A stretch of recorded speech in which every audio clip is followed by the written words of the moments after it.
오늘 이 밤 우리에게 주시는 하나님의 말씀은 사무엘상 13장입니다. 사무엘상 13장 8절부터 15절까지 제가 한 절, 여러분이 한 절, 우리 한 절씩 교독하시겠습니다. 사무엘상 13장 8절부터 15절까지 우리 한 절씩 교독하십니다. 사울은 사무엘이 정한 기한대로 이레 동안을 기다렸으나 사무엘이 길갈로 오지 아니하매 백성이 사울에게서 흩어지는지라. 사울이 이르되 번제와 화목제물을 이리로 가져오라 하여 번제를 드렸더니 번제 드리기를 마치자 사무엘이 온지라. 사울이 나가 맞으며 문안하매 사무엘이 이르되 왕이 행하신 것이 무엇이냐 하니 사울이 이르되 백성은 내게서 흩어지고 당신은 정한 날 안에 오지 아니하고 블레셋 사람은 믹마스에 모였음을 내가 보았으므로 이에 내가 이르기를 블레셋 사람들이 나를 치러 길갈로 내려오겠거늘 내가 여호와께 은혜를 간구하지 못하였다 하고 부득이하여 번제를 드렸나이다 하니라. 사무엘이 사울에게 이르되 왕이 망령되이 행하였도다. 왕이 왕의 하나님 여호와께서 왕에게 내리신 명령을 지키지 아니하였도다. 그리하였더라면 여호와께서 이스라엘 위에 왕의 나라를 영원히 세우셨을 것이거늘 지금은 왕의 나라가 길지 못할 것이라.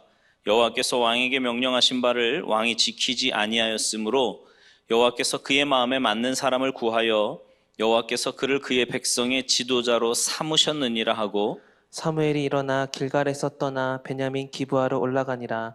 사울이 자기와 함께한 백성의 수를 세어보니 600명 가량이라. 아멘.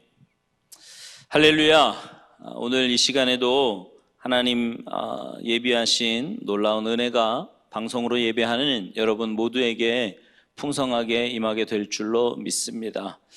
하나님은요, 종종 자기 백성들, 참된 그리스도인들을 시험하십니다. 하나님이 하시는 시험은요, 마귀가 하는 시험과 질적으로 달라요. 마태복음 4장 3절에 보면 이런 말씀이 있거든요. 마태복음 4장 3절 말씀을 같이 읽습니다. 시작. 시험하는 자가 예수께 나와서 이르되 내가 만일 하나님의 아들이거든 명하여 이 돌들로 떡덩이가 되게 하라. 아멘. 성경은요, 마귀를 시험하는 자라고 했는데요, 마귀의 시험은 멸망을 목적으로 하는 유혹입니다. 그 유혹 앞에 아담과 하와가 무너졌고요. 그 유혹 앞에 가룟 유다가 무너졌고요. 그 유혹 앞에 아나니아와 삽비라가 무너졌습니다. 순간이지만 베드로와 제자들도 무너지기도 했습니다. 멸망을 목적으로 하는 마귀의 시험과는 달리요, 하나님이 하시는 시험은 테스트예요. 테스트. 그 목적은 은혜를 베푸시기 위함이고 복을 주시기 위함입니다. 하나님은 우리에게 은혜 베풀고자 하시는 만큼이나 우리에게 복을 주시고자 하시는 만큼이나 여러 가지 모양으로 우리를 시험하십니다. 분명한 목적을 가지고 시험하시는 거지요. 마귀가 주는 시험은 우리가 반드시 이겨내야 하고요, 하나님이 주시는 시험은 반드시 통과를 해야만 합니다. 마귀가 주는 시험을 이겨내면서 성숙한 그리스도인이 되는 거고요, 하나님이 주시는 시험, 테스트를 통과하면서 은혜를 입게 되고 축복을 받게 되는 겁니다. 아브라함에게 이삭을 요구하심이 테스트라고 할 수 있거든요.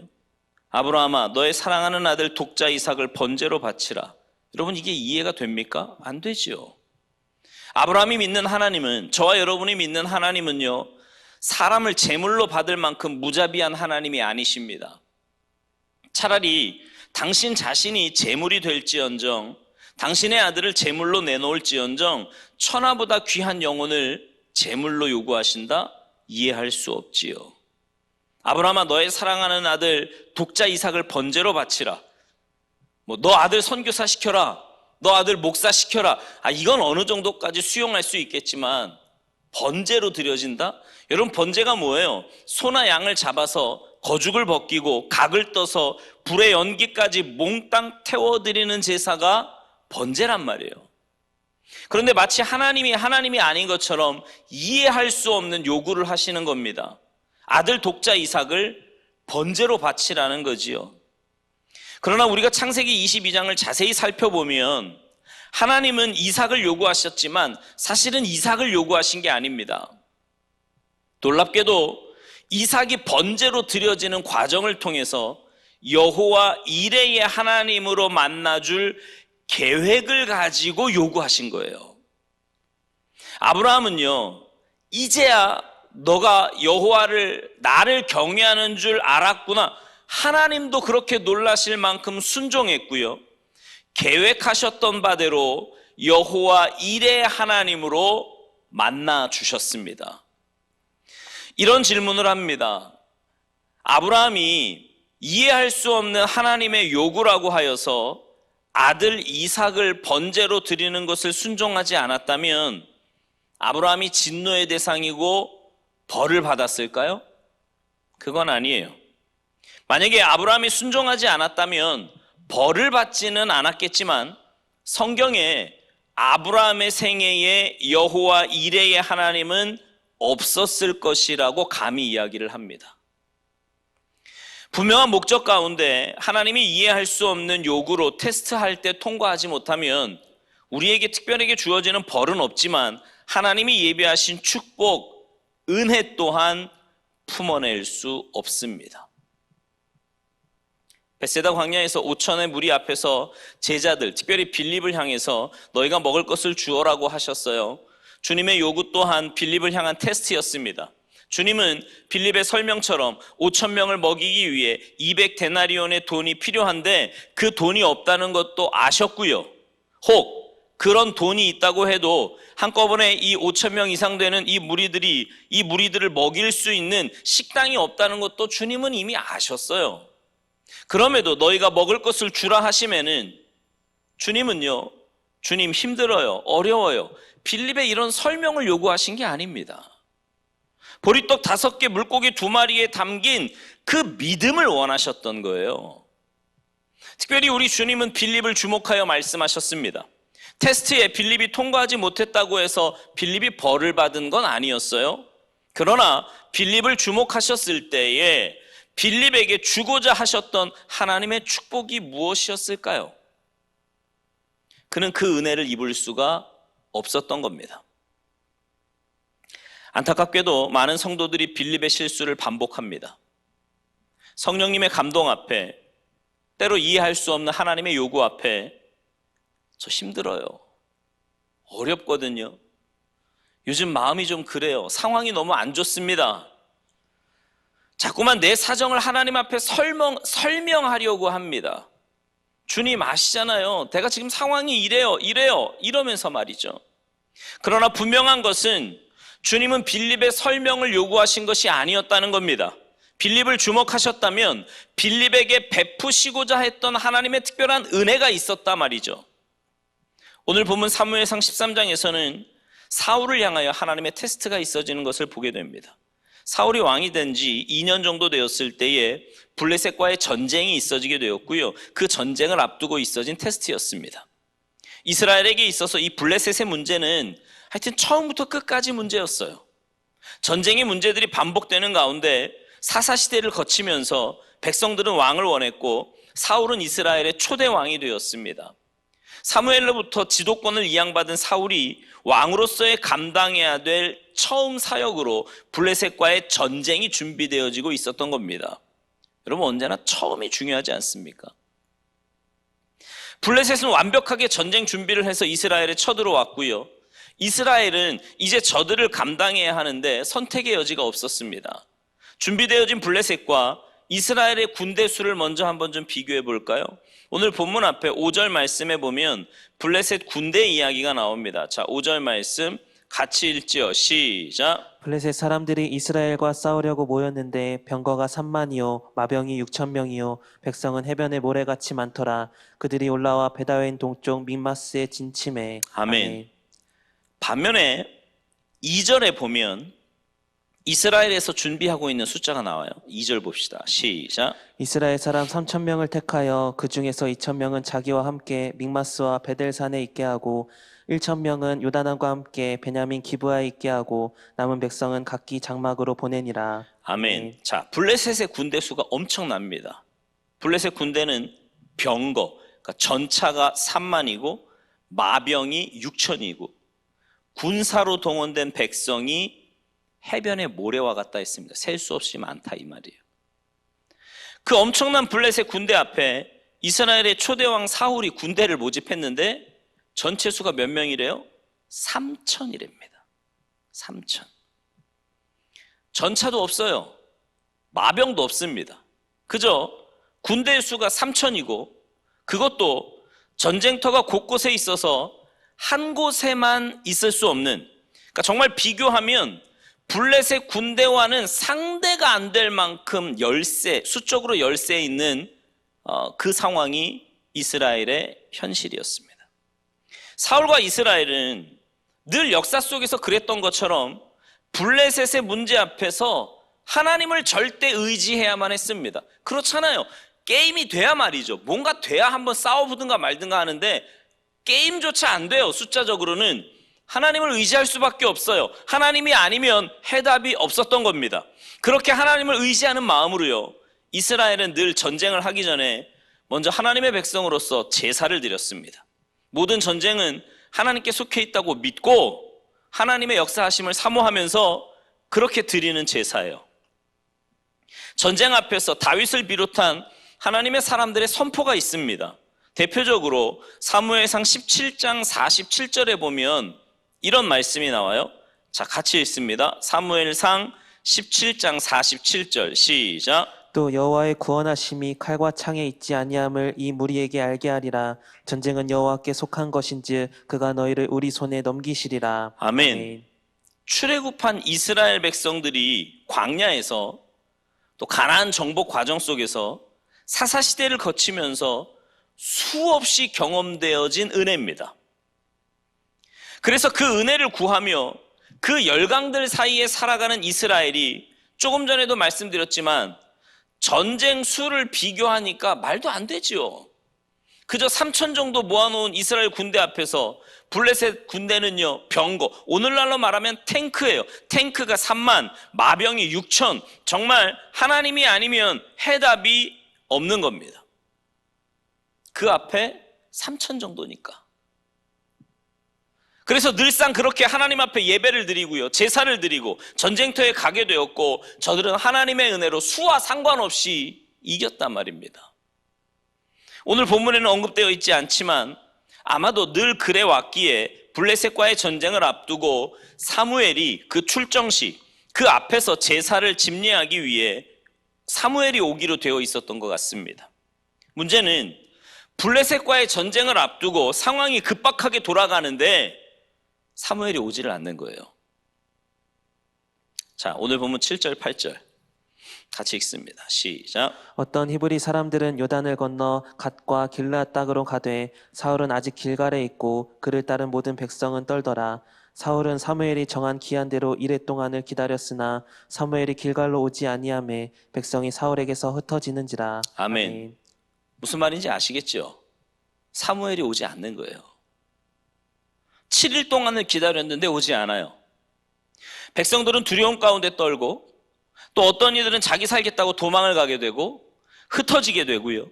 블레셋 군대는 금방이라도 쳐들어올 것 같은 그런 급박한 상황이었습니다. 제사를 집례해야 할 사무엘이 7일 동안 오지 않는 가운데 전쟁을 서둘러야 했던 사울은 왕으로서 직접 집례를 하게 됩니다. 9절 말씀이에요. 9절 시작. 사울이 이르되 번제와 허목제물을 이리로 가져오라 하여 번제를 드렸더니 아멘. 아멘. 사울은 왕입니다. 제사장이나 선지자가 아니었기에 제사를 집례하면 안 됐어요. 사울 동안 이것을 잘 알고 있었습니다. 문제는 제사를 마칠 즈음에 사무엘이 길갈에 오게 됩니다. 제사를 드리는 모습을 보면서 사무엘은 깜짝 놀랐고요.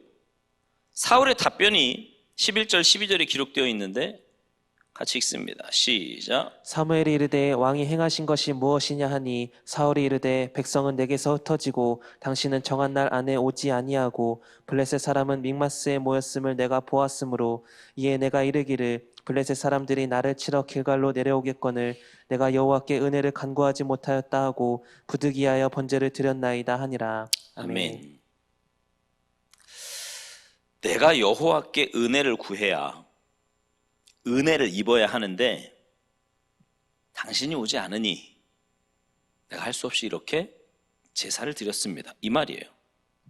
문제가 있습니다. 조금 이따 말씀드리겠지만 사실 이 안에는 왕으로서 제사를 집례한 것보다는요, 또 하나, 제사는 하나님께 영광이고 하나님 앞에 서야 하는데, 사울의 제사의 목적은, 이 사울의 제사는요, 목적과 수단이 되어서 백성을 흩어지지 않게 하는 방법으로서의 제사였다는 겁니다. 사울 안에는 안타깝게도 하나님이 계산되어 있지 않았어요. 영적으로 민감한 사무엘이 그 상황을 한눈으로 보고 하나님이 주신 감동을 따라 예언적 탄식을 합니다. 13절 14절인데요. 같이 읽습니다. 시작. 사무엘이 사울에게 이르되 왕이 망령되이 행하였도다. 왕이 왕의 하나님 여호와께서 왕에게 내리신 명령을 지키지 아니하였도다. 그리하였더라면 여호와께서 이스라엘 위에 왕의 나라를 영원히 세우셨을 것이거늘 지금은 왕의 나라가 길지 못할 것이라. 여호와께서 왕에게 명령하신 바를 왕이 지키지 아니하였으므로 여호와께서 그의 마음에 맞는 사람을 구하여 여호와께서 그를 그의 백성의 지도자로 삼으셨느니라 하고. 아멘. 왕은 지금 어리석은 일을 행했다는 겁니다. 여호와의 명령을 지켜내지 않았다는 거지요. 만약에 그 절박한 상황 속에서 믿음을 가지고, 그런 절박한 상황 속에서 믿음을 가지고 여호와의 명령을 지켰더라면 왕위는 영원했을 거라는 거예요. 문제는 이제 왕의 나라는 길지 않을 것이라 여호와께서는 그의 마음에 맞는 사람을 구하여 그 백성의 지도자로 삼으셨다는 겁니다. 사울이 왕이 된 지 지금 2년밖에 안 됐다 그랬어요. 안타깝게도 처음 전쟁 가운데 그만 사무엘을 통하여 예언적 탄식을 듣게 된 겁니다. 당신의 왕권은 계승되지 못할 것이고 결국 폐위될 것이라고 말입니다. 사울이 무너지는 거죠. 오늘 말씀을 듣는 가운데 조금은 이해가 되지 않는 경우가 있다고 생각을 합니다. 우리가 지금 사울의 문제를 주목하여 보고 있지만 전쟁을 앞두고 사울은요, 사무엘을 7일 동안이나 기다렸어요. 그 하루하루가 얼마나 정말 이렇게 급박하고 긴박하고 마음을 졸이면서 기다렸겠습니까? 근데 제사를 집례해야 될 사무엘이 오지 않는 거예요. 여러분, 상황이 얼마나 급박하게 돌아갑니까? 그저 아무것도 안 하고 가만히 있는다고 한번 생각해 보세요. 눈이 있으면 볼 거 아니에요. 블레셋 군대가 얼마나 엄청난지, 자기들은 얼마나 왜소한지 볼 거 아니냐 말입니다. 사무엘은 오지 않지요? 백성들은 두려워 떨지요? 길앗으로 도망간 백성들이 흩어지기 시작하지요? 언제 올지도 몰라요. 그래서 제사를 드린 겁니다. 그렇다면 문제가 있다면 약속에 늦은 사무엘이지 오늘 말씀은 왜 사울에게서 그 문제를 찾고 있느냐는 거예요. 놀랍게도 이 사무엘의 늦음에는 이제 앞으로 사울이 40년 동안 왕위에 있으면서 수많은 전쟁을 감당해야 하는데 처음 전쟁이거든요, 이 전쟁이. 그래서 반드시 하나님이어야 했고요. 그 처음이 믿음으로서 무너지면, 믿음에서 무너지면 늘 앞으로도 늘 그럴 수밖에 없기에 사무엘의 늦음을 통해 사울을 시험하고 테스트한 것이죠. 하나님이 테스트한 거예요. 테스트. 기다림의 시험, 기다림의 테스트였습니다. 분명한 게 있습니다. 이미 하나님은, 잘 들으세요. 이미 하나님은 말씀을 통해서 블레셋과의 전쟁 중에 승리를 보장해 주셨고 약속해 주셨습니다. 그게요, 사무엘상 9장 16절 말씀입니다. 같이 좀 보실까요? 사무엘상 9장 16절 말씀 함께 읽죠. 시작. 내일 이맘때에 내가 베냐민 땅에서 한 사람을 내게로 보내리니 너는 그에게 기름을 부어 내 백성 이스라엘의 지도자로 삼으라. 그가 내 백성을 블레셋 사람들의 손에서 구원하리라. 내 백성의 부르짖음이 내게 상달되었으므로 내가 그들을 돌보아노라 하셨더니. 아멘. 아멘.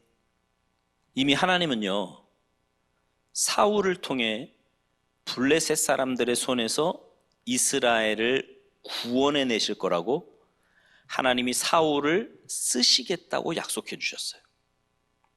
만약에 사울 왕이 이 말씀을 마음에 담고 정말 믿었더라면 블레셋과의 전쟁은 이기느냐 지느냐가 아니라 이미 이겨놓고 싸우는 전쟁, 바로 늘 하나님이 그러셨던 것처럼 이겨놓고 싸우는 전쟁이 되는 거예요. 왜요? 하나님이 그렇게 약속해 주셨으니까. 그리고 하나님이 그렇게 약속해 주신 데는 반드시 그렇게 이루어 주셨으니까, 지금까지. 그렇다면 사울은 그 급박한 상황 속에서 뭐 해야 돼요? 끝까지 믿음으로 기다려야 되는 거예요. 하나님의 약속의 말씀을 정말 믿었다면 기다려야 되는 거라고. 그러나 사울은 기다리지 못했습니다. 여러분, 이거요, 남 얘기니까 이렇게 쉽지 여러분 얘기로 한번 들어보십시오. 사울이 10분 이해될걸요. 그러나 하나님의 약속의 말씀을 진짜 믿는다면 기다려야 되는 거예요. 사울은 기다리지 못했어요. 왜요? 약속의 말씀보다 백성이 흩어짐, 두려워 떨고 있는 저들, 그리고 블레셋 군대들의 움직임에 더 민감했기 때문입니다. 뭐가 문제인지 보이시죠? 하나님의 약속의 말씀보다 눈앞에 펼쳐지는 상황에 더 민감하게 반응했다, 이 말이에요. 사실 급박한 상황 속에서 하나님의 사람들이 아무것도 하지 않고 가만히 있는 것처럼 어려운 것은 없습니다. 어렵죠. 뭐라도 하는 건 좀 나아요. 근데 가만히 있으면 바보 되는 것 같잖아요. 바보. 여러분 기억하시죠? 이스라엘 백성들이 여리고성을 돕니다. 아마 여리고성 사람들은 요단을 건너온 이스라엘과 싸우기 위해 전쟁 준비를, 만반의 대비를 하고 완벽하게 준비를 하고 있었을지도 모릅니다. 저들이 성문을 열고 들어오면 저들과 어떻게 싸워야 될 것인가 막 이런 거 준비하지 않았겠어요? 그런데 저들이 성문을 부수고 들어오는 것이 아니라 아무 소리 하지 않고 하루에 한 바퀴씩 성을 도는 거예요. 마지막 날은 7바퀴를 돌죠. 무슨 말을 하려고 하냐 하면 하나님이 말하지 말라 그러셨으니까 침묵하면서 그냥 한 바퀴를 돌아요. 여러분 생각해 보세요. 24시간 중에, 그러니까 마지막 날 7바퀴 돌았다고 하니까 한 바퀴 도는데 몇 시간쯤 걸렸을까요? 2시간? 3시간? 잘 모르겠어요. 얼마나 걸렸을지. 분명한 것은 여러분 만약에요 3시간 걸쳐서 돌았다면 6일 동안 저들이 뭐 했어요? 한 바퀴 돌고 나면 나머지 21시간은 가만히 있는 거예요. 여러분 가만히 있는 게 얼마나 힘든 일인 줄 아십니까? 그러면 자신들도 바보 같은데 여리고성 사람들이 그들을 보면서 와, 쟤네들 엄청난 전쟁을 하네, 이랬겠습니까? 내가 봐도 바보고 저들이 봐도 바보인 거예요. 분명한 게 있습니다. 놀랍게도 하나님은요 이미 사울을 통해서 블레셋에서 이스라엘을 구원해 내리라고 하는 약속의 말씀을 이미 주셨어요. 약속의 말씀을. 그리고 그 말씀을 굳게 붙잡고 있을 그에게 상황이 급박하게 돌아가는 가운데서 그는 그 말씀을 붙잡고 있는 거예요. 만약에요 그 말씀을 그대로 믿었다면 사무엘이 일주일이 아니라 열흘을 늦어도 지금 백성들이 두려워 떨고 있고 길르앗으로 도망하는 저들을 보면서 전쟁의 승패는 어차피 3,000명이고 2,000명이고 저들의 수에 있는 것이 아니라 하나님의 손에 있다고 믿으면, 우리가 이 땅에서 열심히 살아가지만 여러 상황이 나를 힘들게 할 수도 여유가 있게 할 수도 있지만 그 상황이 내 인생을 결정하는 게 아니거든요. 상황이 내 인생을 결정하는 게 아니라고요. 여러분 크게 아멘 합시다. 결국 우리의 인생은요 말씀이 결정하는 거예요. 말씀대로 된다 이 말입니다. 여러분의 인생은요 말씀대로 되는 거예요. 조금 전에 읽었던 이미 주셨던 약속의 말씀 9장 16절을 다시 볼까요? 사무엘상 9장 16절 말씀 같이 읽습니다. 시작. 내일 이맘때에 내가 베냐민 땅에서 한 사람을 내게로 보내리니 너는 그에게 기름을 부어 내 백성 이스라엘의 지도자로 삼으라. 그가 내 백성 블레셋 사람들의 손에서 구원하리라. 아멘. 거기까지. 내가 내 백성을 그가 내 백성을 블레셋 사람들의 손에서 구원하리라. 이미 말씀을 주셨잖아요. 그런데 여러분 우리가 말씀을 받으면 말씀에 어울릴 만한 그렇게 상황이 좋게 펼쳐집니까? 꼭 그런 건 아니에요. 아브라함도 말씀을 받았지만 갈 바를 알지 못했다 그랬어요. 은혜를 받으면, 말씀을 받으면은요, 때로 오히려 상황이 더 급박하게 돌아가기도 합니다. 여러분, 이 말씀이 얼마나 기가 막힌지 아십니까? 사울이 40세에 왕이 됐잖아요. 그리고 40년 동안 왕의 직임을 감당했단 말이에요. 40년. 시대적 배경 속에 당시 왕들이 그랬던 것처럼요, 사울이요 수많은 전쟁을 하게 되거든요. 아말렉 또는 모압, 또 그 주변에 있는 열강들과 수없이 많은 전쟁을 하게 됩니다. 그런데 여러분 그거 아세요? 하나님의 약속의 말씀이 얼마나 대단하냐 하면 이스라엘 군대가요 강했던 적은 한 번도 없어요. 적국보다. 골리앗이 쳐들어왔을 때도 뭐 많은 문제들 앞에서 버겁긴 했지만 40년 동안 사울이요 마지막 전쟁에서 죽을 때까지 사울은 그 수많은 전쟁에서 단 한 번도 패한 적이 없습니다. 패한 적이 없어요. 모든 전쟁을 다 이겼어요. 사울은. 사울이 강했고 사울이 대단했고 이스라엘 군대가 강했던 게 아니에요. 전쟁은 여호와께 속한 것인즉 하나님이 그 약속을 지키셨고 말씀을 주셨던 대로 가랑비에 옷 젖듯이 저들은 몰랐지만 하나님이 이기게 하신 거예요. 하나님이. 왜요? 약속하셨으니까. 여러분 놀랍지 않습니까? 사울이 40년 왕의 직임을 감당하는 동안 한 번도 전쟁에서 패한 일이 없다? 말씀이 말씀되게 하셨던 그 마지막 전쟁, 사울이 죽을 때의 그 전쟁 빼고는 한 번도 진 적이 없다니까요. 그렇다면 어쩌면 사울은 왕이 40년 동안 성공적인 인생이라고 할 수 있을 것 같지 않습니까? 한 나라의 초대 왕이 되어서 전쟁만 하면 이기는 거예요. 우리가 말씀을 들었던 대로 사울이 얼마나 대단했습니까? 그 준수함이 얼마나 대단했어요. 키는 또 얼마나 컸어요. 사울이 얼마나 외형적으로, 외모적으로도 얼마나 대단했냐고요. 거기다가 사울은 그 대단한 모습으로 이스라엘의 초대 왕이 되어서 40년 동안 단 한 번도 전쟁에서 패한 적이 없다? 그러면 우리는 다윗 이상 사울을 어쩌면 영웅시해도 좋을 만하지 않습니까? 그렇잖아요. 40년 동안 전쟁을 했는데 왕으로.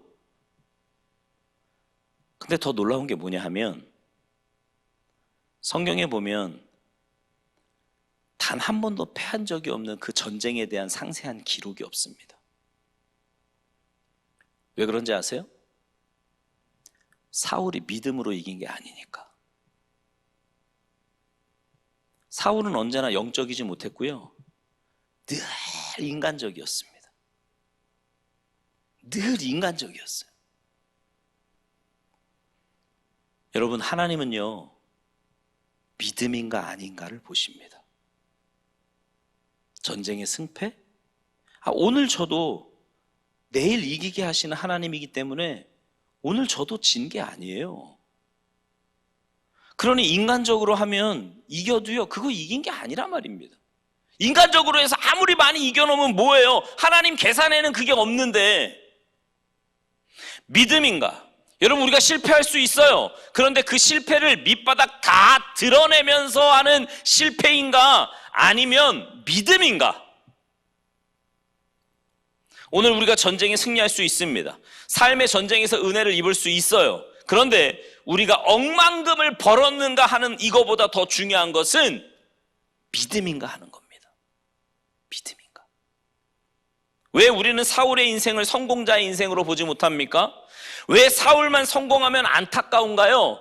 그가 대단한 출세를 이뤘잖아요. 초대왕이에요, 초대왕. 그 훤칠한 외모를 가지고 나가기만 하면 다 전쟁에서 이기고. 그런데 왜요? 하나님의 원하심이 그에게는 없는 거예요. 하나님의 원하심이. 우리가 살아가면서 우선의 실패, 우선의 좌절 이런 게 있을 수 있어요. 그런데 조금 힘들면 힘들다고, 억울하면 억울하다고 징징거리면서 밑바닥을 드러내는 게 아니라 하나님의 결국을 믿고 내가 오늘 이것이 믿음으로라면 내가 10번을 실패해도 그 하나님의 기록에는 그것 자체가 가치가 있는 겁니다, 여러분.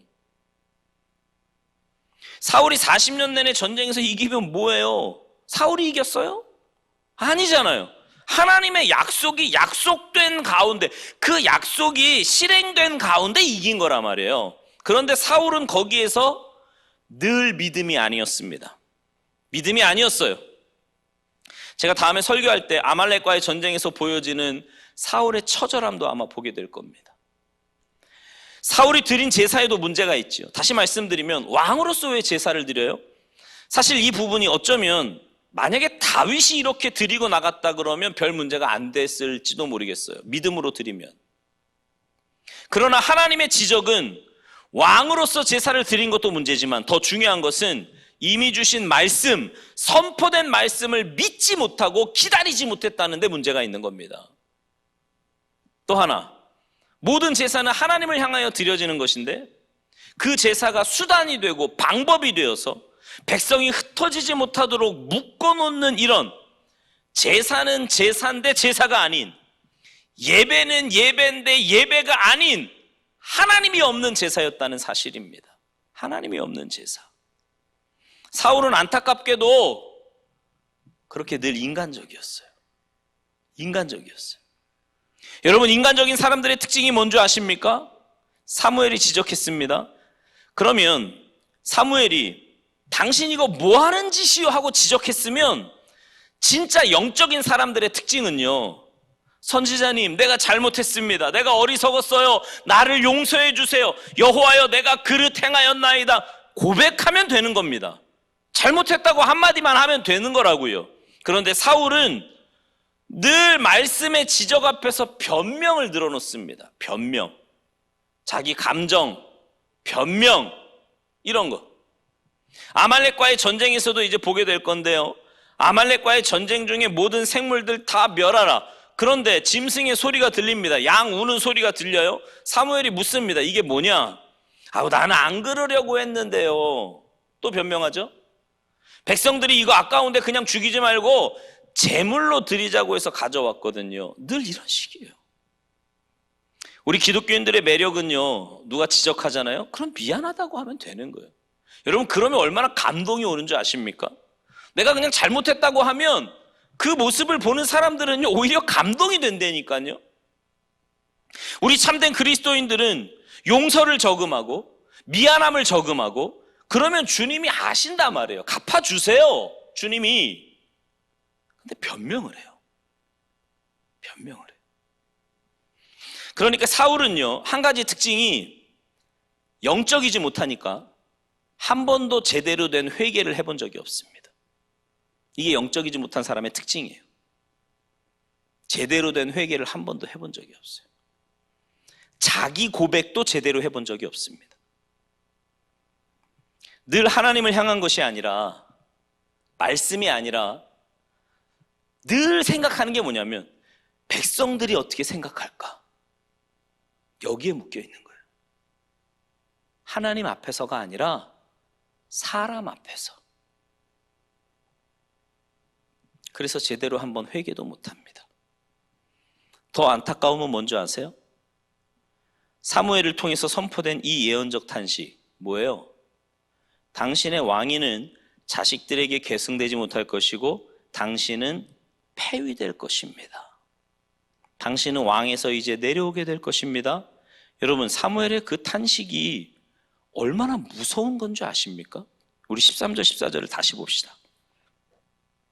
오늘 본문 13절 14절 시작. 사무엘이 사울에게 이르되 왕이 망령되이 행하였도다. 왕이 왕의 하나님 여호와께서 왕에게 내리신 명령을 지키지 아니하였도다. 그리하였더라면 여호와께서 이스라엘 위에 왕의 나라를 영원히 세우셨을 것이거늘 지금은 왕의 나라가 길지 못할 것이다. 여호와께서 왕에게 명령하신 바를 왕이 지키지 아니하였으므로 여호와께서 그의 마음에 맞는 사람을 구하여 여호와께서 그를 그의 백성의 지도자로 삼으셨느니라 하고. 아멘. 왕을 놓아버리겠다는 거예요, 지금 하나님이. 이 정도 메시지가 탄식 가운데 들려지면 진짜 하나님의 사람들은 어떻게 해야 됩니까? 금식을 하든지 죄를 뒤집어 쓰든지 여호와여 어떻게 하오리까 이래야죠. 근데 안타까운 게 뭔지 아세요? 이 엄청난 말씀을 듣고도 영적이지 못한 사울은요, 하나님이 그 중심에 없는 사울은요, 이 말씀을 무겁게 받지 않더라는 겁니다. 그냥 가볍게 들어요. 선지자가 늘 하는 말이거니, 목사님이 늘 하는 말이지 가볍게 듣습니다. 이게 영적이지 못한 사람들의 특징이거든요.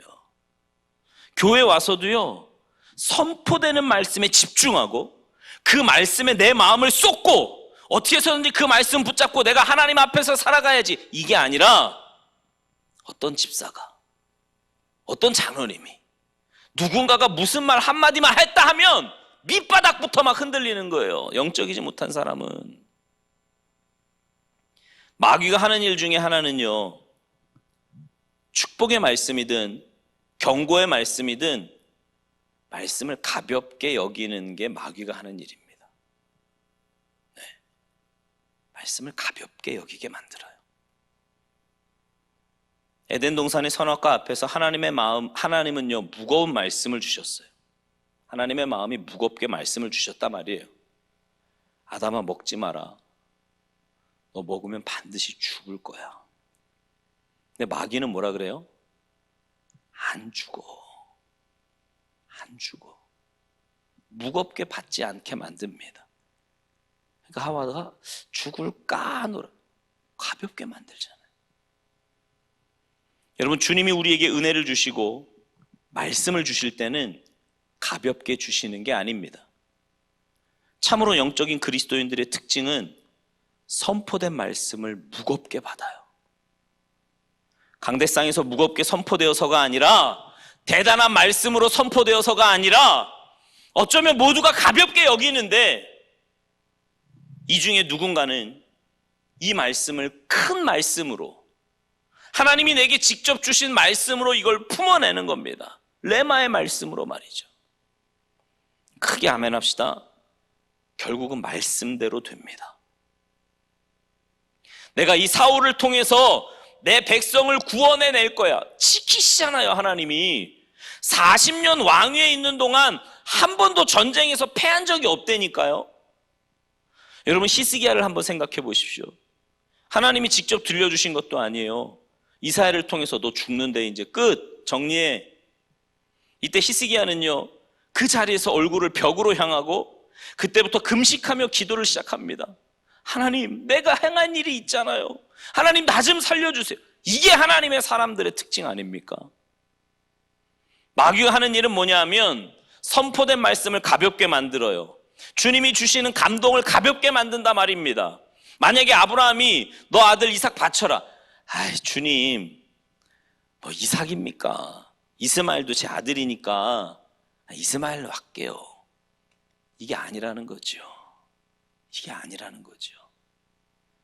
안타까운 게 뭐냐 하면 이때가 사울이 왕이 된 지 2년 때라 그랬어요. 그런데 2년 만에 폐위될 것에 대한 예언적 탄식을 받게 되는 겁니다. 그리고는 38년 동안 왕의 직임을 감당해요.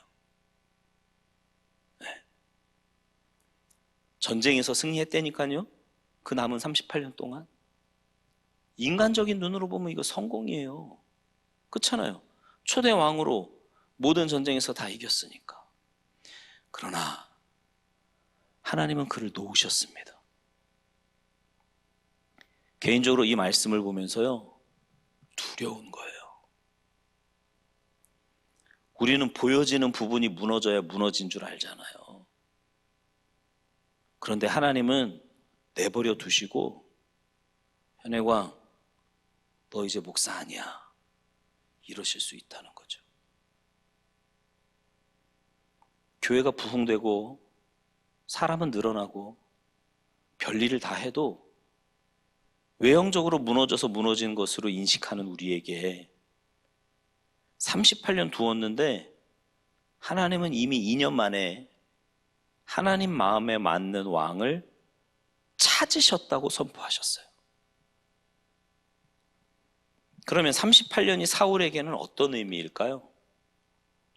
겨우 그냥 왕 직임 감당하면서, 사람들 눈에 보기에는 좋으니까 그거 감당하면서 잘 먹고 잘 살다 왔다, 이게 아니잖아요. 여러분, 38년을 하나님이 그냥 두신 건 어쩌면 기회 아닙니까? 기회. 회개할 기회. 하나님 앞에서 제대로 설 수 있는 기회 말이에요. 그런데 사울은 그것을요, 보여지는 부분이 안 무너지니까 안 무너진 줄 알아요. 우리는 어느 날부터인가 사업장에 문제가 생기고 건강에 문제가 생기면 이것이 문제가 생겼구나 인식을 하는데요, 아무 일 없으면 그냥 아무 문제가 없는 줄 압니다. 제가 이 말씀을 준비하면서 깜짝 놀란 게 그 부분이에요. 사울이 40년 동안 승승장구 이겼어요. 마지막 죽는 그 전쟁 빼고는 다. 그런데도 그 승리의 기록들이 승리의 기록으로 남아있지 않다니까요. 왜요? 믿음으로가 아니었으니까. 하나님의 약속 가운데 하나님이 이기게 하셨지만 그 이기게 하심 가운데 사울은 한 번도 믿음의 반응을 보이지 않습니다.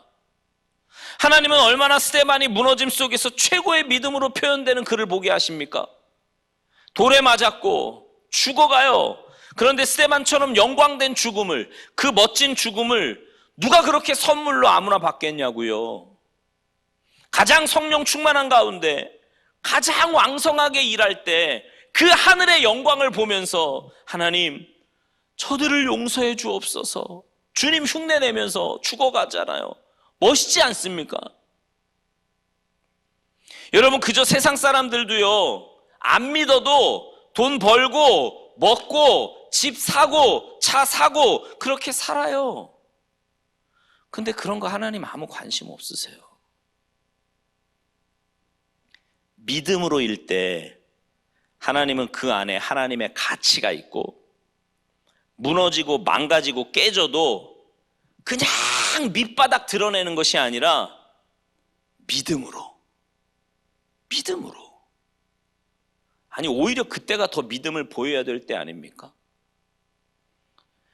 우리가 죽어도 무너져도 믿음으로 무너지면 무너진 게 아니에요. 아무것도 지금 풀리지 않는 것 같아도 믿음으로라면 그게 최고의 모습인 겁니다. 여러분, 얼마나 무서운 말씀이에요. 당신의 왕위는 계승되지 못할 것이고 당신의 왕위는 폐위될 것입니다. 이미 하나님은 앞으로 38년 후에 세우실 것입니다가 아니라 지금 세우셨습니다. 이 말은 너는 지금 왕이지만 하나님 앞에서 너는 왕 아니야, 이 말이잖아요. 하나님의 공동체를 사랑하시니까 목사를 그냥 두실 수 있어요. 앞에 선 사람들 그냥 두실 수 있습니다. 그런데 이미 목사가 아닐 수 있다는 거죠. 다시 말씀드리면 마귀는 말씀을 가볍게 받게 합니다. 데살로니가 교회 성도들은 말씀을 받을 때 사람의 말이 아니라 하나님의 말씀으로 받았더니 그 말씀이 믿는 자 속에서 역사했다 그랬거든요. 하나님의 말씀으로 받았더니, 오늘 설교 서두에 시험하시는 하나님에 대해서 말씀을 드렸습니다. 사실은 하나님이 시험하시지 않으신다는 말은요, 마귀의 방법으로 시험하시지 않으신다는 말이지, 하나님의 시험은 테스트입니다. 테스트. 은혜를 베풀고자, 축복을 주시고자. 왜요? 구원은 값없이 받았지만 나머지는 믿음으로 받는 거니까. 마귀의 시험은 멸망을 목적으로 한 유혹이에요. 제가 이렇게 말씀드렸어요. 마귀의 시험을 이겨내면서 그리스도인의 성숙을 이뤄내는 것이고, 하나님의 테스트를 통과하면서 은혜를 입고 축복을 담는 것이라고요.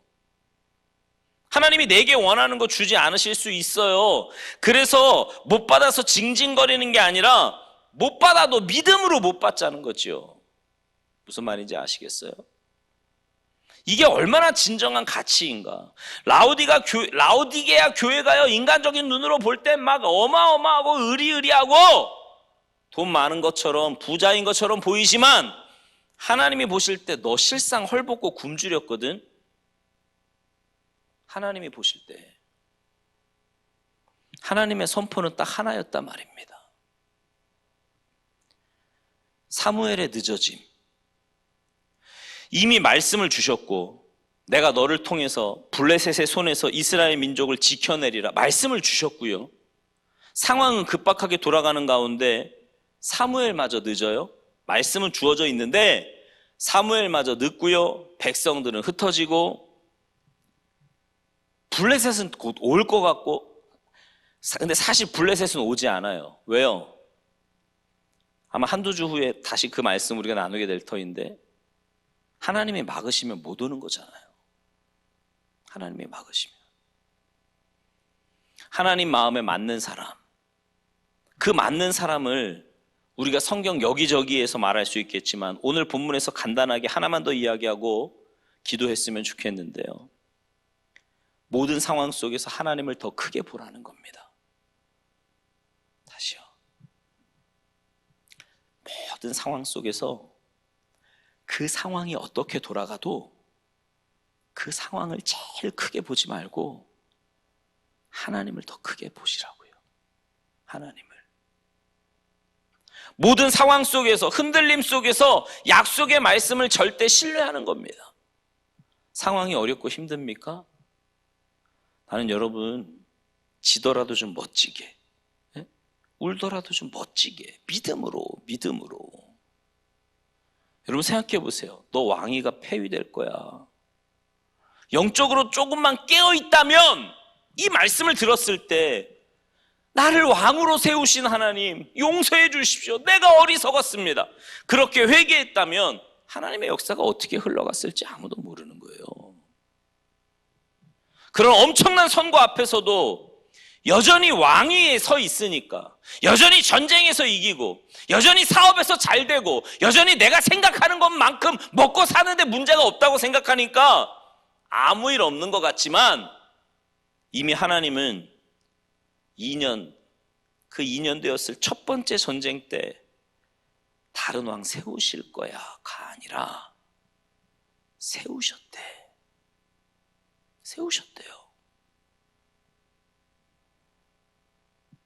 시간 밖에 공간 밖에 계신 하나님은 너는 왕 아니야.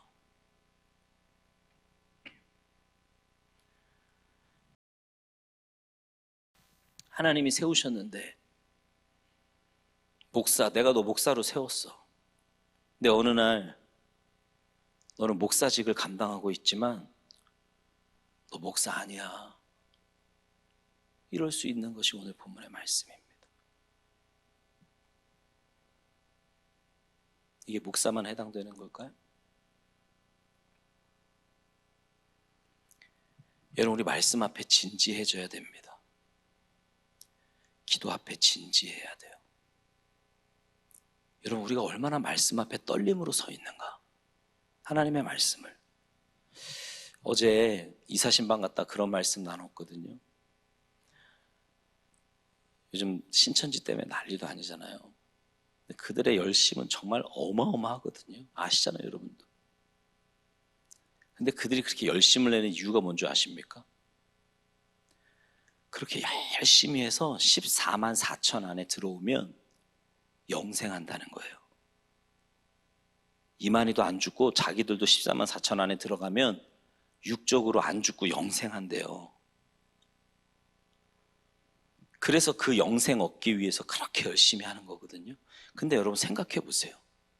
우리야말로 진짜 영생을 얻은 사람들 아닙니까? 진짜 영생을 믿는 사람들이잖아요. 이 육신이 부활할 것도 믿잖아요. 그러면 그 영생을 진짜 믿는 우리가 그 믿는 것만큼 열심히 신앙생활을 하냐 말이에요. 그들은 영생 얻겠다고 그렇게 열심히 하는데 진짜 영생을 얻은 우리, 그 가짜 영생도 그 영생 얻어보겠다고 그렇게 열심히 하는데 진짜 영생을 받은 우리라면, 진짜 영생을 얻은 우리라면 그 영생 얻은 자답게 신앙생활을 하고 있느냐 말입니다. 어쩌면 예수님이 인자가 세상에 다시 올 때 믿음을 보겠느냐라고 하신 말씀이 그래서 하신 말씀이 아닐까, 이런 생각도 해봅니다. 여러분 말씀 앞에 진지하게 살아야 돼요. 하나님의 말씀을 하나님의 말씀으로 받고 살아야 한단 말입니다. 사무엘의 늦어짐이 테스트라는 걸 언제 압니까? 지나고 보면 알아요. 그때는 막 상황만 보이잖아요. 막 늦어지는 거, 흔들리는 거, 흩어지는 거, 쳐들어올 것 같고 이것만 보이는데 나중에 보니까 이게 테스트였어요. 저와 여러분의 경우는 그런 경우가 없습니까? 돌이켜보니까 그때 아멘 할걸. 그때 아멘 했더라면 내게 어떤 하나님의 은혜가 있었을지 몰랐는데. 늘 이런 거 아니겠어요? 저도 그런 경우가 있거든요. 그때 좀 믿음일걸. 그때 좀 미안하다 그럴걸.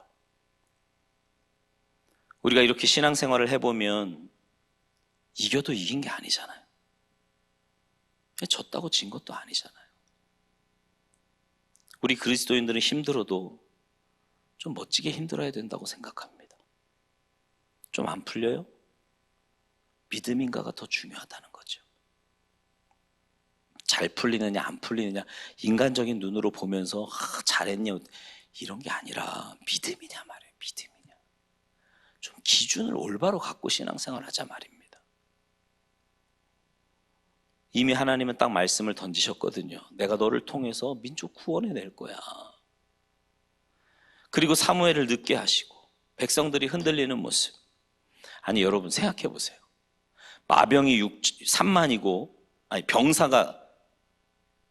병기가 3만, 마병이 6천, 군대는 모래수. 그 앞에 3천 명이 하나도 안 흩어졌고 뭉쳐 있다고 한들 이겨요? 몇 명 떠나가면 두렵고 안 떠나가면 괜찮습니까? 아니잖아요. 어차피 하나님이 하셔야 된다니까. 힘으로 능으로 아니 되지만 오직 여호와로 말미암느니라. 여러분 우리 그 하나님만 믿고 달려갑시다. 그 하나님 믿고 승리하자고요. 믿음으로 이겨내자 말입니다. 내 길을 돈 몇 푼 전략하고 내가 좀 어떻게 살고 이런다고 길이 열립니까? 아니란 말이에요. 그렇게 전쟁은 하나님께 속한 것이니 사울은 늘 이겼는데 하나님의 기록에는 의미가 없다고요. 믿음이 아니니까. 여러분 생각해 보세요. 여러분 기껏 신앙생활 한다고 열심히 뭔가를 했는데 하나님 앞에 갔더니 그거 아무것도 없어. 뭐요 그게? 믿음이 아니면 아무 소용이 없는 거예요. 믿음이 아니면. 답답한 거는 믿음이 아닌데 믿음으로 착각하는 게 더 문제이긴 하지. 스데반은 돌에 맞아 죽어가는데 그것이 믿음이니까 그렇게 가치가 있는 거예요. 누구나 고생해요. 그런데 그냥 마지못해서 하는 고생과 믿음 안에서 그걸 견디고 이겨내는 것은요 때깔이 달라요. 가치가 다르다고. 가치가.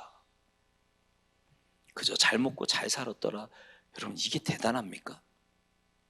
아니에요. 나중에 천국 가서 봅시다. 네? 그게 얼마나 뭐가 그렇게 대단한 건지. 사울의 전쟁만이 아니라 우리의 삶도 전쟁이고 모든 상황 속에서 우리는 이미 주셨던 약속의 말씀 붙잡고 여러분 어떤 부분이 나를 흔들어도 내가 믿음으로 반응하리라. 네? 뭐가 나를 흔들어도 나는 믿음으로 반응하리라 이러고 결단하며 승리하는 여러분 되시기를 바라요.